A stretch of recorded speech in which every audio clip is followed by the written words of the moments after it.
밤시들이니 내 직분 지켜서 찬이설 맺힐 때에 일찍 일어나 해 돋는 아침부터 힘써서 일하라. 일할 수 없는 밤이 속히 오리라. 어두운 밤 시들이니 내 직분 지켜서 일할 때 일하면서 놀지 말아라. 낮에는 수고하나 쉴 때도 겠네. 일할 수 없는 밤이 속히 오리라. 어두운 밤 시들이니 내 직분 지켜서 지난해 비킨 곁에 힘써 일하고 겁이 치다하여서 어둡게 되어도 할 수만 있는 대로 힘써 일하라. 하나님 감사합니다. 시간을 우리에게 주시고 세월을 우리에게 주셔서 개개인들마다 삶의 흔적들을 남기며 살게 해주시니 감사합니다. 그 흔적들 속에 주님을 향한 감사의 마음이 얼마나 헛뿌려져 있는지 돌아보는 시간이 될 수 있도록 지혜를 주시기를 원합니다. 무덤덤하게 살아오는 듯 하면서도 순간순간 민감하게 주의 돌보심과 사랑 앞에 반응할 줄 아는 저희들의 신앙 생활이 될 수 있도록 도와주옵소서. 오늘까지도 주님 함께 하신 듯이 앞으로 살아가는 날 동안에도 주님 변함없이 함께 해주시고 우리의 삶의 흔적들 속에 주님과 함께 했던 시간의 흔적들이 많아지는 삶이 될 수 있도록 간섭해 주시기를 원합니다. 또 새롭게 시작한 한 주간의 첫날 예배자로 출발한 강변 사람들 걸음걸음 이 한 주간 동안도 동행하여 주시기를 소원합니다. 하루하루 다양한 일기의 변화 속에서도 하나님께서 주신 삶의 터전들 잘 유지해 갈 수 있도록 도와주시고 특별히 건강이 더 필요한 주의 백성들에게는 치유하시는 주의 손길이 임하여 주시기를 원합니다. 주의 몸된 교회에 출입하는 것이 소원인 주의 종들에게 하나님 하루속히 기력을 회복시켜 주시고 팔과 다리에 힘을 주셔서 주의 몸된 교회에 출입하며 예배자로 주님 앞에 엎드릴 수 있도록 복을 주시기를 원합니다. 객지에 나가 있는 믿음의 자녀들 어느 곳에 있든지 주님께서 늘 보호자가 되어 주시기를 원합니다. 위태한 곳 명쾌하여 주시고 건강 챙겨 주시기를 원합니다. 이 한 주간도 우리 모든 강변 사람들의 생업의 터전에 주께서 동행하시고 보호자가 되어 주시며 가정가정마다 안전하게 주님께서 품어주시기를 원합니다.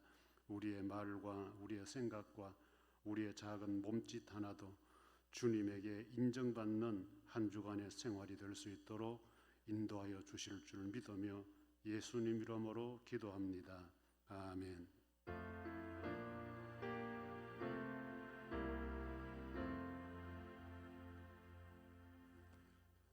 하나님 말씀 사사기 8장 1절부터 3절입니다. 에브라임 사람들이 기드온에게 이르되 네가 미디안과 싸우러 갈 때에 우리를 부르지 아니하였으니 우리를 이같이 대접하면 어찌 됨이냐 하고 그와 크게 다투는지라. 기드온이 그들에게 이르되 내가 이제 행한 일이 너희가 한 것에 비교되겠느냐? 에브라임의 끝물 포도가 아비에셀의 만물 포도보다 낫지 아니하냐? 하나님이 미디안의 방백 오렙과 서heb을 너희 손에 넘겨 주셨으니 내가 한 일이 어찌 능히 너희가 한 것에 비교되겠느냐 하니라. 기드온이 이 말을 하며 그때에 그들의 노여움이 풀리니라. 아멘. 이 공동체 안에는 무슨 일을 하든지 항상 이 시비거리가 생기게 마련입니다. 그래서 크고 작은 이 시비거리들이 늘 잔존하고 있는데 이것이 이제 좀 확산이 되고 무게가 커지면 그 공동체는 좀 시끄러워지고 대충 넘어갈 수 있는 시비거리 같으면 별 문제 없이 그렇게 화해하면서 사라지게 되어 있는 것입니다. 그런데 보면 이 시비하는 사람들은 늘 시비하는 일에 관심을 가지고 있습니다.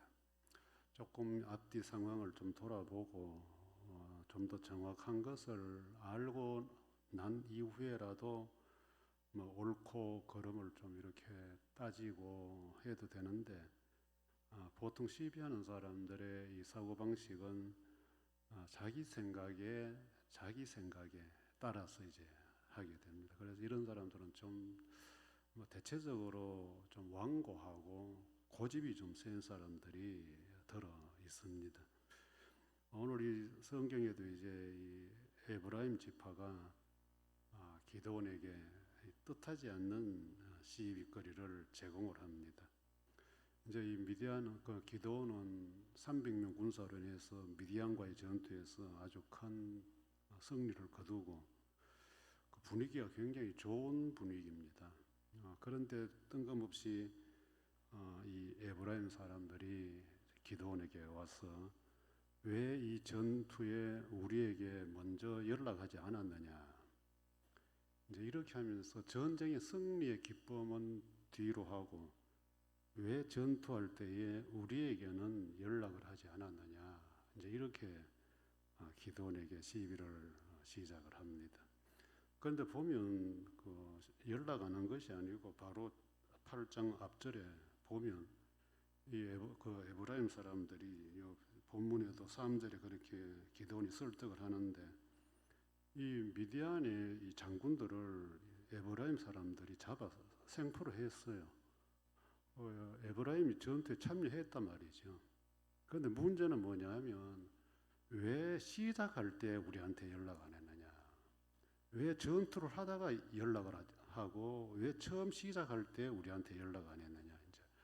이제 처음부터 연락을 안 했다는 이것이 이제 에브라임 사람들 전쟁이 끝난 이후에 기쁨을 나눌 시간도 없이 기드온에게 이제 시비하는 내용입니다. 그래서 이 기드온은 당신들이 한 일이 내가 한 일보다 더 큰데 뭐 그렇게 할 거 있냐 하면서 이제 그 사람들을 설득을 시키니까 시비가 노여움이 풀렸다 이렇게 이제 해결된 이야기가 되는데 이 에브라임 사람들은 이런 형식으로 뒤에 12장에 가면 똑같은 스토리가 또 기록이 있어요. 입다사사가 또 했을 때도 이 사람들은 왜 우리를 부르지 않았느냐. 이렇게 항상 시비를 하는 사람들은 나름대로 어떤 자기 주관을 갖고 시비를 하는 거죠. 왜 이렇게 할까? 이제 이 성경 전반적으로 이 에브라임 지파가 기드온에게 이렇게 하게 된 배경을 조금 살펴보면 시비하는 사람들 대체적으로 이런 심리에서 시작을 할 겁니다. 첫째는 교만에서 시작하는 거죠. 우리 없이도 너희가 잘하는가, 네가 잘 해내는가 두고 보자. 이렇게 했는데 진짜 잘해버린 겁니다. 이게 망해 먹었으면 시비 안 해도 되는데 이 기드온이 잘해버린 거예요. 왜 이제 이게 에브라임 지파가 기드온에게 이렇게 하느냐 하면 기드온은 므낫세 지파입니다. 이제 요셉의 두 아들 이제 므낫세와 에브라임이 있는데 장자가 므낫세고 차자가 에브라임인데 야곱이 죽기 직전에 축복을 할 때에 이 오른손 왼손을 얹어서 축복을 해버린 겁니다. 그래서 에브라임이 큰 복을 받게 되고 므낫세가 작은 복을 받게 된 거예요. 그러니까 이제 다시 말하면 에브라임 지파가 훨씬 큰 지파입니다. 므낫세 지파보다. 그런데 기드온은 므낫세 지파예요. 그래 에브라임 지파에 생각할 때에 우리는 형제 지파지만은 우리보다 쫓겨는 지파에서 나온 네가 뭐 한다고 설치냐? 뭐 하면 우리한테 연락을 먼저 하고 우리의 협조를 구해서 네가 하지. 네가 뭔데 우리 없이 네 마음대로 하냐? 이제 이런 마음에서 이제 발로가 된 겁니다. 여러분들 이런 심리 우리 충분히 이해할 수 있는 심리잖아요. 자기보다 못한 사람이 일을 잘 해내면 은근슬쩍 교만심, 시기심이 나오는 것이 사람이에요. 처음에 전투할 때는 가만히 있다가 끝이 나서 이기든 지든 끝을 보고 난 다음에 시비하는 사람들은 한단 말이에요. 졌으면 기드온이 만약에 졌으면 봐라 우리 없이 네 안 되겠지 이래 할 수 있는데 큰 승리를 거두고 이겨버리니까 왜 처음부터 우리한테 연락 안 하고 너는 이렇게 이제 시비가 붙은 겁니다. 여러분들 우리가 이 공동체 생활을 한다는 것은 공동 이익을 추구하는 거잖아요. 이 더불어 같이 이렇게 어떤 조직을 만들고 함께 목적을 가지고 한다는 것은 공동의 이익을 함께 추구하는 건데 지금 이스라엘 백성들이 미디안에게 어려움을 당하고 고통을 당하고 살다가 기드온이 나와서 해방을 시켰다면 뭐 어느 지파 그게 뭐 문제예요. 우리는 뭐 에브라임 지파고 니는 므낫세 지파고 우리는 큰 지파고 니는 적은 지파인데 작은 지파인데 네가 어떻게 그리 할 수 있냐. 그게 뭐가 중요해요. 중요한 거는 당신 때문에 우리 공동체에 선이 이루어지고 유익이 왔다. 이것이 중요한데 이제 시비하는 사람들은 이제 그런 거는 별로 관심 없어요. 왜 나를 왜 안 찾았느냐? 왜 내 모르게 했느냐? 이거예요. 여러분들 참 목회를 해보면 어디 가도 꼭 이런 사람들이 있어요. 꼭 이런 사람들은 뭐 본인들은 뭐 자기가 그런 시비를 하는 사람인 줄 모를 수도 있어요. 그런데 꼭 이렇게 딴지를 거는 사람들이 있어요. 그래 이런 사람들은 바라는 게 자기한테 먼저 이야기를 해주고 하라는 거죠. 그런데 공동체 일을 하는 사람이 어떻게 개인을 붙들고 이런 일을 합니다 라고 먼저 이야기를 하고 할 수 있어요. 회의라는 것은 다 모아놓고 결정을 해야 되는 건데 뭐 어떻게 혼자 놔두고 뭐 이렇게 할 겁니다 이렇게 알고 계시서 뭐 어떻게 그런 말을 사전에 그렇게 뭐 그거는 이제 한마디로 막 짜고 하는 거잖아요. 짜고. 그래 이런 사람들은 짜고 해주기를 원해. 왜? 그래야 자기 자신이 위치가 이제 보장을 받을 수 있으니까 자리가 뭐 얘를 우리 교회에서는 내 아니면 안 된다 뭐 이런 식으로. 여러분 이런 사람들 참 이게 컨트롤하기가 힘들어요. 그래 기도원 같이 이제 이렇게 설득을 하는. 그런데 설득이라는 게 여러분들 그렇게 쉽게 할 수 있는 건 아니잖아요. 그 시비를 하는 사람 마음을 돌려야 된다는 것은 결국 이 일을 치른 사람에게는 그걸 다 부정해야 되는 상황이 올 수 있기 때문에 그래 지금 기도원이 이제 이 에브라임 사람들에게 당신들이 그 본문에 보면 미디안 장군들 오렙과 스웨업을 이렇게 생포로 해온 거 그것이 내가 300명과 미디안을 물리친 것보다 더 큰 일이다. 당신들이 더 큰 일을 했다. 그리고 여기도 보면 에브라임의 끝물 포도가 아비에셀의 만물 포도보다 낫죠. 아비에셀은 기드온의 이제 아버지. 그 므낫세 지파를 말하거든요. 이제 첫 포도 수확 때보다 조금 남겨놨다가 마지막에 두 번째 따는 포도 맛이 훨씬 좋다. 이제 그 비유를 통해서 이제 이 에브라임을 설득을 시키니까 이 사람들이 노염이 풀리니라. 그래요. 우리는 이 신앙생활을 해도 참 이렇게 그 속이 좁아가지고는 하나님의 공동선을 이룰 수가 없어요. 이제 이런 사람들은 충돌 안 하는 것이 이제 공동체 선이니까. 그럼 일을 하고 싶은 사람들은 이런 사람들과 자꾸 일을 같이 안 하려고 일을 안 해버리는 거죠. 왜 일을 하면 자꾸 충돌이 생겨서 교회가 시끄럽고 서로가 불편해지니까. 그래 되면 여러분들 이 안에서 더 크게 할 수 있는 일들을 자꾸 이렇게 멈칫거리게 돼요. 왜? 먼저 그 사람 허락을 받아야 되니까.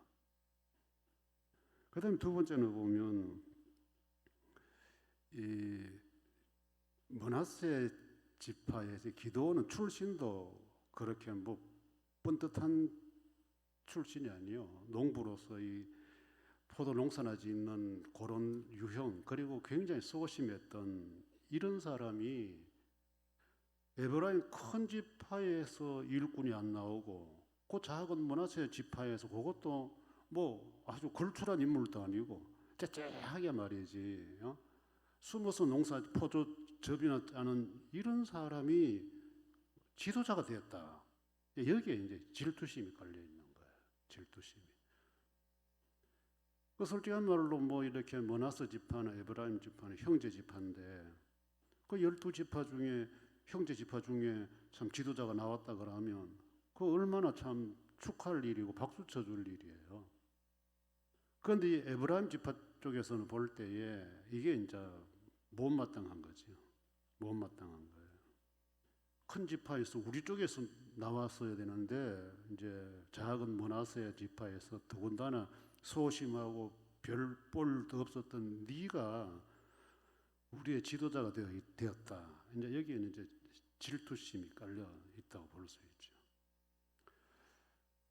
이 사람들은 누구나 다 뭐 이런 근성은 좀 있어요. 뭐 제 자신에게도 좀 있는데 자기보다 더 잘하고 잘나 보이고 앞서는 사람을 이제 이런 부류는 좀 싫어하지요. 뭐든지 내가 나서서 해결하고 내가 나서서 처리하고 이래 돼야 되는데 뭐 되도 않은 지파에서 나와가지고 지가 뭐 이렇게 하니까 이제 큰 에브라임 쪽에서는 도저히 우리는 니한테 엎드릴 수 없다. 아마 이런 게 이제 심리적으로 작용한 것이 아닌가 그렇게 이제 전체적으로 보아집니다. 남을 높인다는 것은 뭐 예나 지금이나 쉬운 일은 아니죠. 더군다나 뭐 뭘 봐도 저 사람보다 내가 나은 것 같은데 저 사람이 뭐 일을 척척 해결해내고 뭐 이래 하는 거 보면 좀 잘났다 생각하는 본인은 굉장히 속상하고 그래서 이제 그 사람을 계속 이제 이렇게 비난해야 되죠. 그래야 내가 돋보이니까. 그래서 잘해도 못했다 그러고 왜 저거밖에 안 되냐 하고 자꾸 계속 이제 이런 것들은 이제 지금 뭐 우리가 정치 세계 정치판을 봐도 뭐 이렇게 좀 옛날부터 보면 좀 그런 게 있잖아요. 응? 자기 이름 석자만 걸어도 뭐 한데 무명에 뭐가 나오면 뭐 속된 말로 안 키워준다 하죠. 안 키워준다. 이 에브라임 지파 쪽에서는 이 기드온이 굉장히 못마땅한 지도자가 되어 있죠. 그런데 기드온은 그런 에브라임 지파를 향해서 그래 나는 못났습니다. 당신들이 나보다 훨씬 잘나지 않았습니까? 이제 이렇게 이제 설득을 하는 거죠. 그랬더니 이 사람들이 노가 풀렸다. 전쟁에서 이겼는데 뭐 노를 품고 말고 할 것도 아무것도 없는 상태인데 이 사람들은 노를 품고 기드온에게 와서 시비를 걸었고 결국 기드온이 이렇게 지혜롭게 형제간의 문제를 해결을 합니다. 어느 책에서 제가 본 건데, 사람은 무엇이 옳은 거냐, 여기에 매이지 말고 무엇이 좋은 거냐, 거기에 관심을 둬라. 사람 관계를 맺을 때에 무엇이 옳으냐 틀렸느냐 하면 적들만 생긴다. 그런데 무엇이 더 좋을 수 있냐, 이걸 가지고 바라보면 모든 사람과 다 좋은 관계를 유지할 수 있다. 참 저는 굉장히 공감을 했던 구절입니다. 왜 한 시절 옳은 것 추구한다고 소위 말해서 바른 것, 바른 말 이런 거 한다고 한 시절 열 올렸던 데도 있었고, 그때는 또 그게 멋져 보였고, 그런데 사실 그런 것 한 번씩 하고 나면 누군가는 분명코 상처를 받았어야 했고, 옳지 못하다고 판정받은 사람 쪽에서는 굉장히 불쾌하고, 또 나에 대해서 얼마나 언짢게 또 생각을 했을까. 인생 살다 보니까 옳은 것도 중요하지만은 옳은 것보다 좋은 것이 더 좋더라. 우리 공동체 안에서 옳고 그런 것 따지는 것은 하나밖에 없잖아요. 바로 진리 문제. 그 외에 우리가 옳고 그런 것 다 상대성을 가지고 있어요. 진리 외에 내가 옳다 해서 100% 옳은 것도 아니고, 저 사람이 100% 틀린 것도 아니고, 시대 지나놓고 보면 또 돌고 돌아가지고 또 그게 그거고 또 그게 그거고, 사람 사는 공동체 생활이 그렇더라고요. 자꾸 변하니까, 시대가 변하고 사람의 생각들이 변하고 관점이 변하니까, 작년에는 옳았는데 올해는 조금 바꿔야 되고, 이런 게 참 많이. 그래서 참 관계라는 것은 옳고 그런 것을 시비하기보다는 이것 때문에 더 좋아질 수 있는 건 뭐가 없나, 그걸 추구하는 것이 좋겠다. 그래서 이 기드온과 에브라임 지파의 이 갈등은 이제 이렇게 마무리가, 기드온의 지혜로 겸손으로 마무리가 됩니다. 이 또 한 주간 시작하는데 또 어디에서 우리 또 시비거리가 찾아올지 또 휘말릴지 장담은 못하지만은, 기드온 같은 지혜, 상대방을 높여주고 존중해줘 버리는 이런 지혜가 필요할 때가 있을 것 같고, 그리고 옳은 것만이 좋은 게 아니고 좋은 것이 더 좋은 것이더라 하는 어떤 이런 일반적인 학자들이 말하는 것도 조금 새겨 들으면서 이 한 주간 걸어갔으면 좋겠습니다. 주 예수 그리스도의 은혜와 하나님의 사랑과 성령의 교통하심이 너희 무리와 함께 있을지어다. 아멘.